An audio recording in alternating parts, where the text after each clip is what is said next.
Alors, salut, donc bonjour, salut à tous. J'ai envie de faire une petite vidéo pour faire un peu savoir comment on... Enfin, d'abord, hein, je fais cette vidéo sur le tamoul pour faire savoir un peu comment on prononce l'alphabet tamoul, ou plutôt, on va s'en tenir aux voyelles que j'ai un peu ici, mais qui contient plus que des voyelles et plus que des consonnes. Vous dites bien qu'il n'y aurait pas eu tout ça, hein. C'est un alphabet qui n'est pas idéographique, comment on dit, l'alphabet qui utilise des images comme le japonais ou le chinois, je crois. C'est un alphabet comme nous, quoi, avec des sons pour chaque lettre.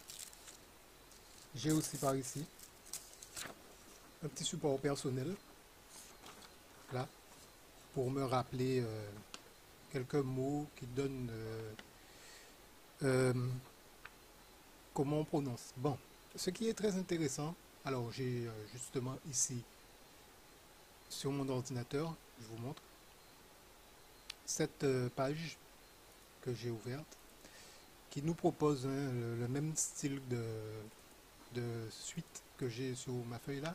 Ça se suit pareillement que sur ma feuille. On a A, I, ou, et.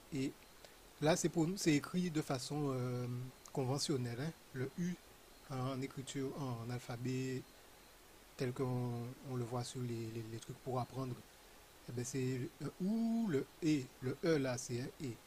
Et le reste, c'est O. Et AU, c'est AO.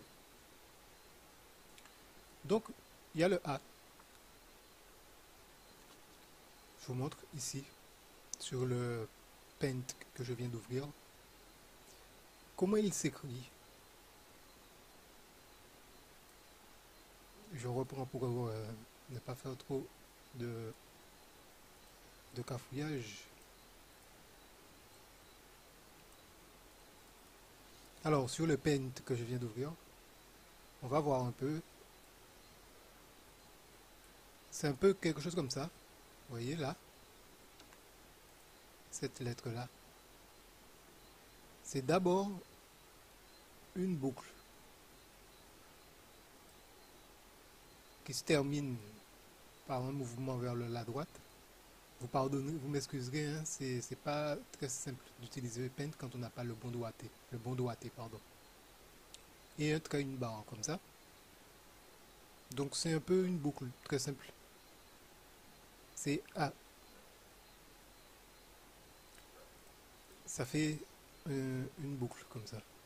Et ça part ensuite, hein. C'est une boucle qui part. Je reprends un peu plus simplement. Cette boucle part. Vous voyez, elle part sur la droite et on lui raccroche un bâton. C'est E. Il y a le mot écureuil qui s'associe à ça. En tamoul, ce serait anil, mais en français, on dirait euh, plaque, hein. Le A de plaque, une plaque. Mais une plaque. Mais bien sûr, en français, il n'y a pas ce genre de lettres. C'est plus des A mélangés à du E. Vous voyez, A mélangé à du E. Enfin, quand on le prononce, on a tendance à faire un peu, raccourcir un peu les sons. Ça donne anil, anil. Je ne suis pas expert, je ne sais pas, prétends pas détenir la vérité sur cette prononciation, mais il est bon à le savoir que c'est un A très rétréci, qui tend vers d'autres sonorités. Il y a le A normal, qui est ici. Je vais essayer d'afficher en gros l'image. Oups. La souris déconne. Bon, là, ça va suffire, je pense, hein. Le A ici, qui est tout simplement la même chose, mais qui se termine pas ici. On lui donne une petite queue, en fait. Une queue. À celle-là, on rajoute une queue. vais essayer de faire moins tremblant. On lui rajoute cette genre de queue. Je vais regarder si j'ai pas un pinceau plus large pour écrire. Non, j'en ai pas. En fait, comme ça, ce serait moins tremblotant oups. L'écriture que je fais serait moins tremblante. Ce feutre-là, il est pas mal. Bon, il est un peu large, du coup.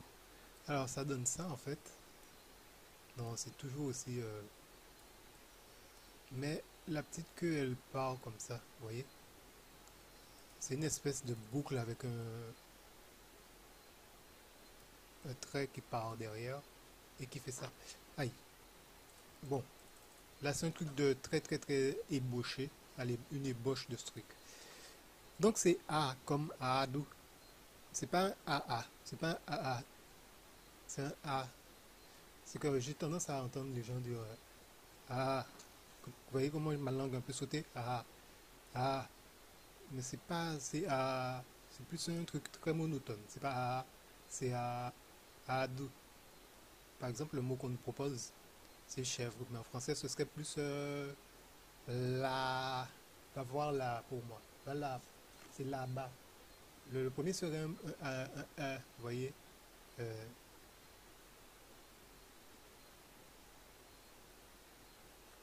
euh, le A qu'on trouve peut-être dans le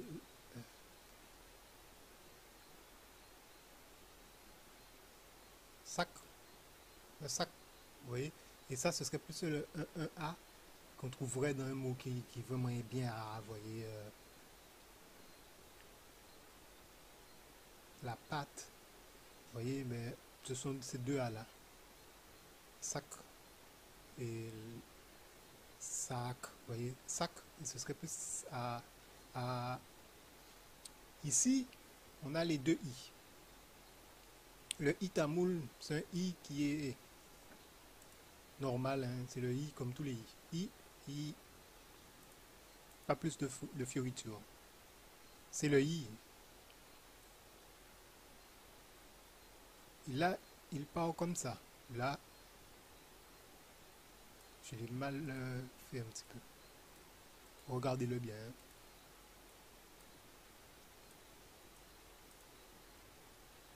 Vous le voyez ici. Suivez ma souris. Il part comme ça. Et il refait comme ça. Je l'ai très mal fait, hein, il faut reconnaître. Il fait comme une espèce de boucle en fait. Là. Et puis il remonte, il vient à la même hauteur que l'autre. Et ça fait ça. Ça ressemble un peu à une, une fontaine d'eau, je sais pas quel feu d'artifice quoi, hein. Oups. Je vais le faire un petit peu plus proprement. On remonte un peu, on revient ici. Et puis on fait comme ça. C'est un I qu'on fait une boucle. Et puis on repart vers le haut cette fois-ci. C'est comme si on faisait le truc de tout à l'heure. Au lieu d'aller à partir de là tout droit, par là-bas. Enfin, au lieu d'aller comme ça, on reste là pour faire ça. C'est mal fait, il faut reconnaître rien que c'est mal fait, mais c'est pour juste la démonstration. Le I peut être aussi long aussi, hein. Le I, on nous a donné comme exemple le mot été. Été. Été. Été. Parce qu'il y a deux T. Été. Mais c'est plus un I. Shit. Enfin, un I quand on dit longuement la lettre. C'est-à-dire que les deux A se ressemblent pas tellement dans la prononciation. Mais les I, le I court et le I long, c'est juste une question de raccourcissement du I. Le I long, c'est écrit comme ça. Là, c'est carrément à vous de voir comment vous vous en souvenez.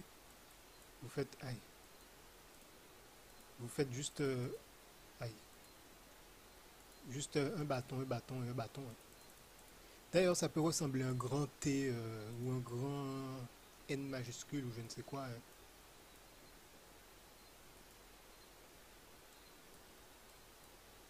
Les deux bâtons sont de la même longueur ici. Les deux bâtons vers le bas. Ça ressemblerait à une espèce de lettre, un F ou un E couché. Un E majuscule couché. Il manquerait plus que ce petit bord-là pour faire un E majuscule couché. Vous voyez ce que je veux dire? Un petit peu comme si on faisait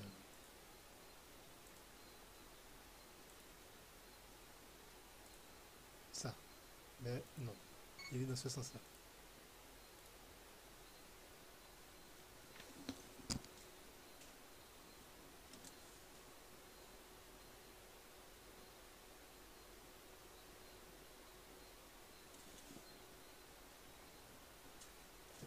Ça a sucé ma batterie.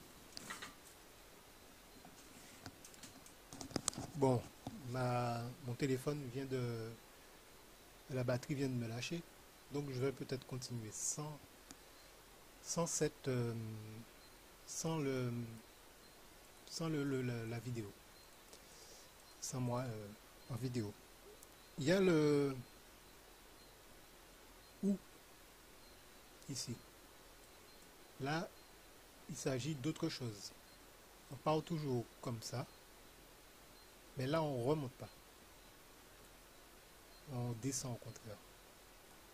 Et on allonge un peu. Pas de temps. On s'arrête à peu près ici. Je vais gommer.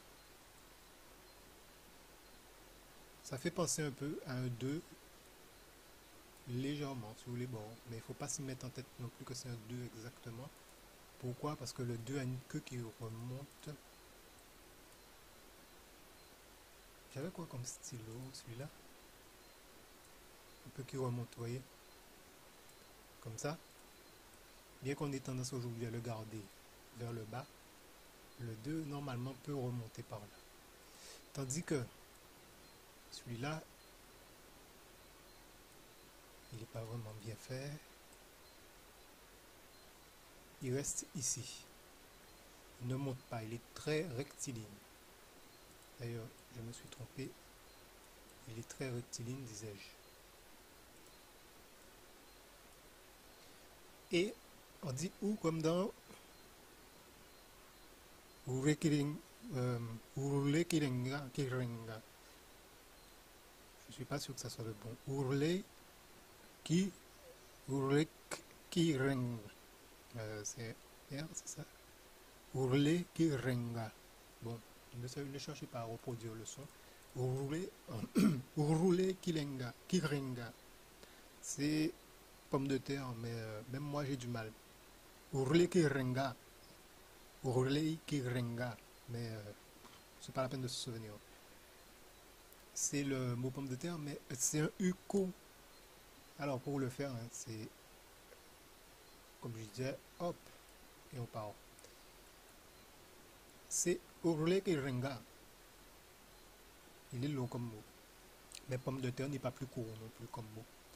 Ensuite, il y a le ou qui est plus ou long, plus long. Vous voyez? Donc c'est tout simplement la même chose, sauf qu'on fait une petite modulation. Vous voyez, on module ou C. Ou C, c'est une aiguille. Ou C, c'est comme si je vous dis ah, c'est. Si je vous disais un mot que je le ralentissais un peu, vous voyez, ou C.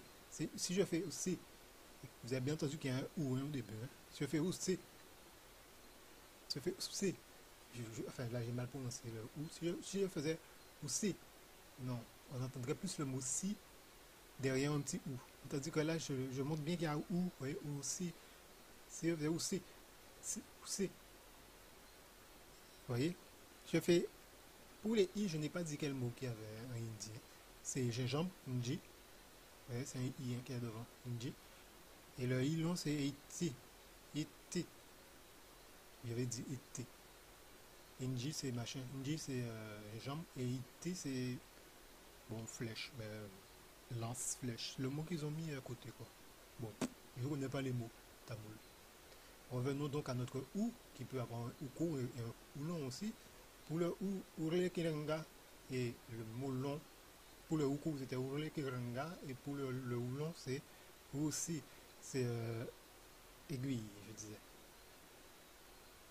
C'est juste un petit u court auquel on ajoute une espèce de, comment on peut appeler ça?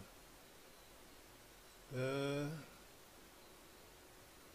c'est une boucle, un rebondissement de boucle, on va dire. Non, ça part comme ça. Hop, vous êtes d'accord? Là, j'ai un peu mal fait l'arrondissement ici. Et on reprend un peu en haut. Ça veut dire qu'on ne sépare pas, comme j'ai fait. On reprend dès en haut. Hop, on fait arriver là. Et on descend. Donc ça donne un plus rapide, je pense.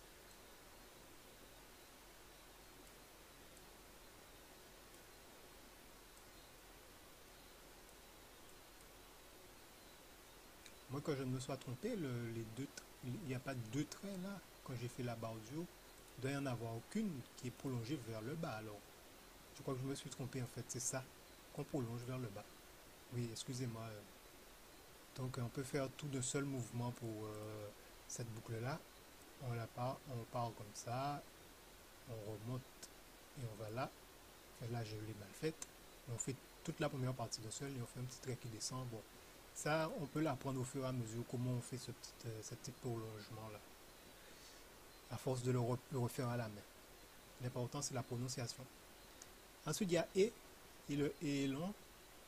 Et ce aïe, ils ont mis aïe, mais ça fait plus un aïe qu'un aïe. Ça peut faire les deux, quoi. Aïe. En tout cas, on trouve ce son à la fin des mots. Les romaï, non, que dis-je? Il y a des mots qui ont un ei à la fin. Ce sera cette prononciation-là. On va pas s'attarder sur ça, hein, parce que ce sont des trucs qui, c'est à l'écoute, à force d'écouter le son ei, qu'on finit par bien le prendre, quoi, bien le saisir. Enfin, j'imagine. Alors, il y a e, qui est dans le mot yermaï. C'est ye, ou, mel. Yeromai. D'ailleurs, c'est le même A qui est la aïe. Yeromai, c'est la vache. Et Romai. Et là, on a comme écriture un truc qui partirait comme tout à l'heure là. Parce qu'on avait vu, hop, je me suis mal pris. Donc ça remonte un peu. Et là, j'ai pas fait assez droit. Mais tant pis, je vais garder ici, là, comme ça. Vous voyez, c'est mal fait, hein, faut reconnaître. Du fait qu'on apprend. Et on part plus vers la fin, vous voyez, vers la fin du petit bâton. On va pas se mettre là pour faire le trait. Au contraire, on va se mettre vers la fin du petit bâton. Ça, c'est un et. Un et, pas un et. Un et. Là, c'est un et long. Comme exemple, on a el, eri, eni. Je crois que c'est un eni. Je me souviens plus de la prononciation. Là, j'ai dû le lire parce que je me souviens plus de la prononciation. Eni. Alors, c'est eni. Eni. Là, c'est yeromai. Yeromai. Et là, c'est eni. Eni. Vous voyez, on fait plus ressortir qu'il y a un et que pour eromai. Enfin, je vais le mettre ici. Le petit bâton. Qui est avec une petite queue. On accroche une petite queue. On accroche une petite queue ici. Et là, on va s'arrêter à là. Je vous dis juste pour ces deux-là, ces trois-là qui sont les O. Les O. Il y a O, O. On peut trouver ça dans d'autres mots, dans les mots otagam. Non.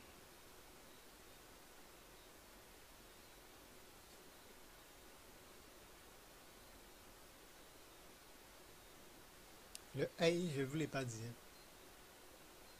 Quel mot non plus. Mais ça, je pense que... Alors, c'est le mot...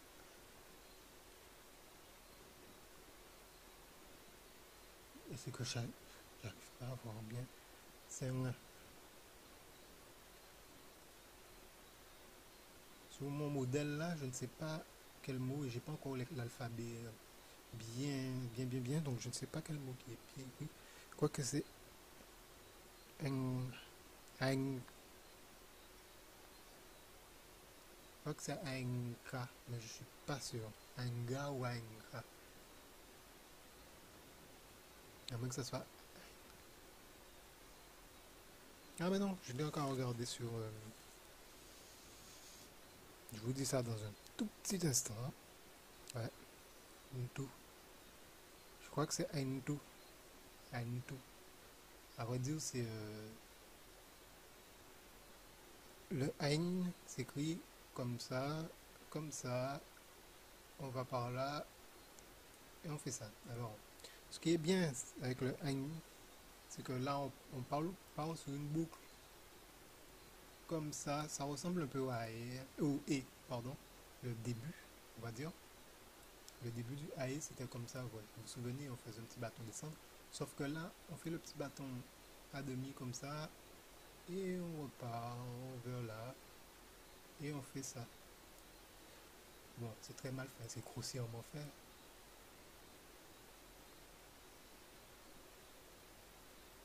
Vous voyez, ça ressemble un peu au début du E, sauf qu'on descend vers le bas, et on le fait dans l'autre sens. Je crois que le mot c'est Aindu, Aindu, Aindu. Bon, c'est pas un truc qu'on force. On ne dit pas Aindu, on dit Aindu, ni Aindu, on dit Aindu, Aindu. Tu vois, on essaie de lier un peu les deux, Aindu. Mais on sent bien que c'est pas un et tout simple. C'est Aindu. Je crois, je crois bien que c'est Aindu qui est écrit, Aindu, il me semble. Un petit tout, Aindu, Aindu, Aindu. C'est un petit ou. Quand les ou à la fin des mots sont des ou courts, on les rétrécit tellement que ça donne plus que tout. Comme ça, tout. Alors aussi, disais-je, les O qui restent, les O, je vais vous laisser votre esprit cogiter un peu dessus, à ce moment-là. Vous voyez? O, je vous donne comme mot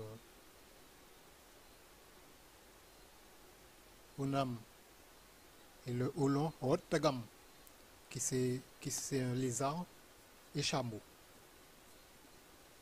Et pour le AO, AOVR, AOVR, c'est vieille dame, grand-mère, AOVR. Ok, sur ce, je vous laisse à vos élucubrations, dirons-nous, sans plus tarder, je vous laisse aller cogiter. Vous remarquerez que les O ont des lettres, sont des lettres assez belles. Vous savez,